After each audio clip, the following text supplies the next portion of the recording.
तो मित्रों 8 तारीख का दिन था, परिक्रमा का हमारा 9वां दिन। हम 10 बजे ही लगभग 10-12 किलोमीटर चलने के बाद बोरलाए पहुंच गए। हनुमान मंदिर समिति बोरलाए था। ये बिल्कुल बड़वानी से लगभग 10 किलोमीटर पहले की जगह है। अंजड़ हम पार कर चुके थे, अंजड़ कस्बा।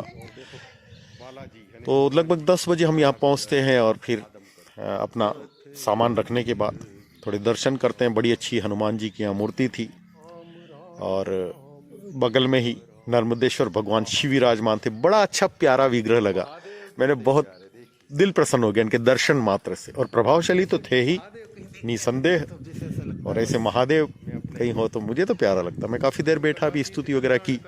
हम ये मान के चल रहे थे कि भाई इतना बड़ा आश्रम है, भोजन वगैरह तो यहाँ बना बनाया मिलता होगा, उसी हिसाब से। फिर मैंने पूरा परिसर देखा और पीछे भी मैं गया, उधर भी ये नियम वगैरह तमाम लिखे। और पीछे तरफ लेटरिन बाथरूम वगैरह परिसर के पीछे ही था, बहुत साफ सुथरे एकदम से।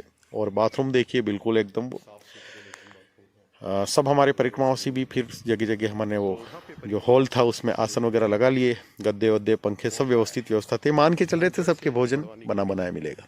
लेकिन अचानक लगभग 11 बजे बताया जाता है कि भोजन आपको बनाना पड़ेगा। अब ये सब सरेंडर हो गए, तो कुछ थके हुए वगैरह ऐसा कोई तैयार नहीं हुआ।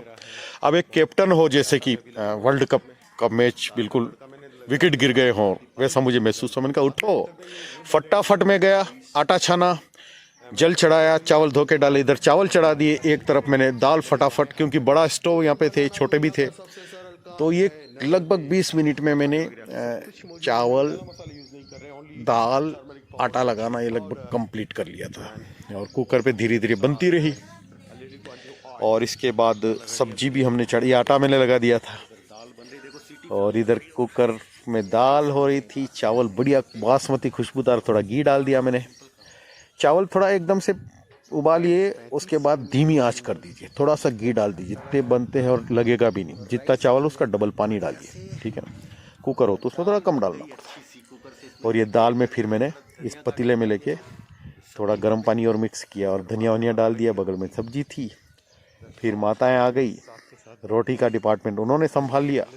अब मैंने कहा जो जो बर्तन हो रहे थे तो मैं साथ का साथ धोता भी गया, बड़े बर्तन, ताकि भोजन करने के बाद आलस आए तो फिर बर्तन अब रह नहीं जाए। तो ये सब्जी भी आलू टमाटर की सब्जी थी, बन गई। सबको फिर मैंने बिठाया, मैंने कहा सब बैठ जाओ। सबको प्रेम से भोजन कराया, खूब बार बार पूछ के। ये हमारे गुजराती बाबा थे, इनको मैंने कहा कहीं खमन ढोकला जी मो क्या चाहिए, बड़े अच्छे। सब व्यवस्थित सबको भोजन प्रसाद करवाया और भोजन की कोई कमी नहीं पड़ी। फिर बाद में शाम को हमने पूजा पाठ की अपने, शाम को सब आरती वगैरह, भोजन प्रसाद बड़ा शानदार बना था। सबने अपना आरती वारती की। फिर रात्रि विश्राम हमारा यहीं पे होता है। रात को यहाँ आरती बड़ा अच्छे ढंग से हुई, सब आरती में शामिल हुए। फिर ये सवेरे का दृश्य है, स्नान के बाद में सवेरे अपना पूजा पाठ वगैरह किया और भी सब लोग अपना पूजा पाठ वगैरह कर रहे थे।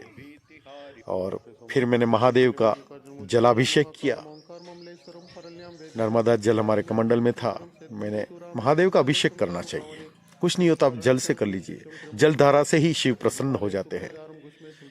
फिर थोड़े पुष्प भी मैंने अर्पित किए और अपना सामान वगैरह मैंने बांधा हुआ था। और ये सब लोग पूजा वगैरह कर रहे थे, बोले चाय पी के चलेंगे। तो मैंने कहा नहीं, मैं निकलता हूँ। ये मैंने पुष्प अर्पित किए महादेव को, क्या करें, हमारे पास है क्या। उसके बाद मैं निकल गया। और बगल में ही एक गणेश जी, देखो रिद्धि सिद्धि का ये बड़ा सा प्यारा विग्रह था, उनके दर्शन किए। फिर एक होटल मिली मेरे को, तो मैंने वहाँ चाय पी। और जब मैं चला तो अंधेरा ही था उस समय, लगभग 5:45 बजे मैं निकला था। चलता गया। उसके बाद धीरे धीरे उजाला होता है। आप समझिए कि लगभग अंधेरे में 3 किलोमीटर चल चुका था। फिर ये मेरे को बीच में नर्मदा नहर मिलती, जो एक पुनासा डैम है ओमकारेश्वर से ऊपर, उसकी इधर नर्मदा नहरें निकली हुई है। तो यहाँ मैं थोड़ी देर बैठा, एक प्रकार से मां नर्मदा के ही दर्शन हो गए। वहाँ से थोड़ा मैंने जल लिया कमंडल में, साफ पानी। और फिर मैं चलता रहा। और बीच में फिर ये भैया मिल गए एक चाय वाले। वो बोले कि नहीं, आपको चाय पीनी पड़ेगी। मैं 20 साल से जो भी निकलता सबको चाय पीनी ही पड़ेगी, और भी आपको जो कुछ लेना हो मैं पैसे नहीं लेता हूँ। पहले ट्रक चलाते थे, अब बरसों से इन्होंने दुकान लगा रखी है। बड़े प्यारे। और आगे हमको शुलपानी की झाड़ी में जाना, कैसे रोड है, क्या है, तमाम चीज़ इन्होंने बताई। बहुत ही अच्छे इंसान मुझे लगे। और लास्ट में हमने नर्मदेहर किया इनसे।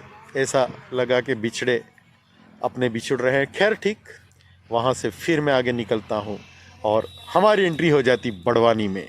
आई लव बड़वानी वहाँ पर लिखा हुआ था।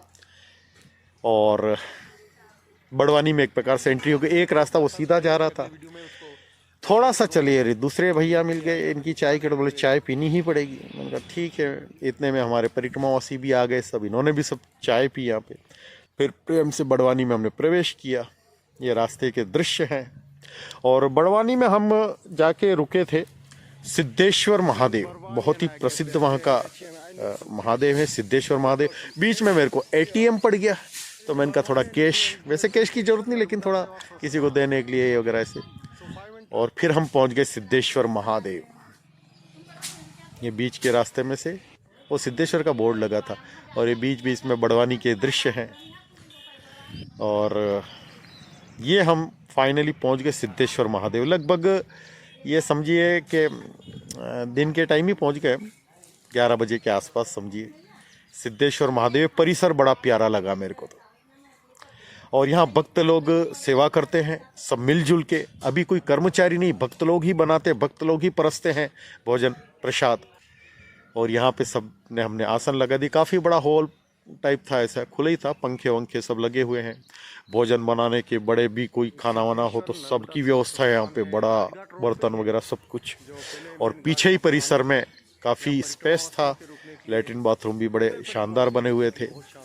और फिर दिन का भोजन प्रसाद हमारा हुआ। यहाँ पे खोपरा पाक मिठाई भी थी, मुझे बड़ी प्यारी है, वो भी मिली। ये पंखे वगैरह सब व्यवस्थित थे। हम सब ने भोजन प्रसाद ग्रहण किया। ये बैक साइड का दृश्य है। काफ़ी लंबा चौड़ा और शांत जगह, सिद्धेश्वर महादेव राजघाट रोड। यहाँ से राजघाट जो नर्मदा जी का मेन घाट था वो ये रोड पे है, बड़वानी में है ये। और बहुत ही अच्छा है। तो यहाँ आज की नाइट हमको रुकना था, तो भोजन करके सबने विश्राम किया। तो आगे का वीडियो फिर आएगा।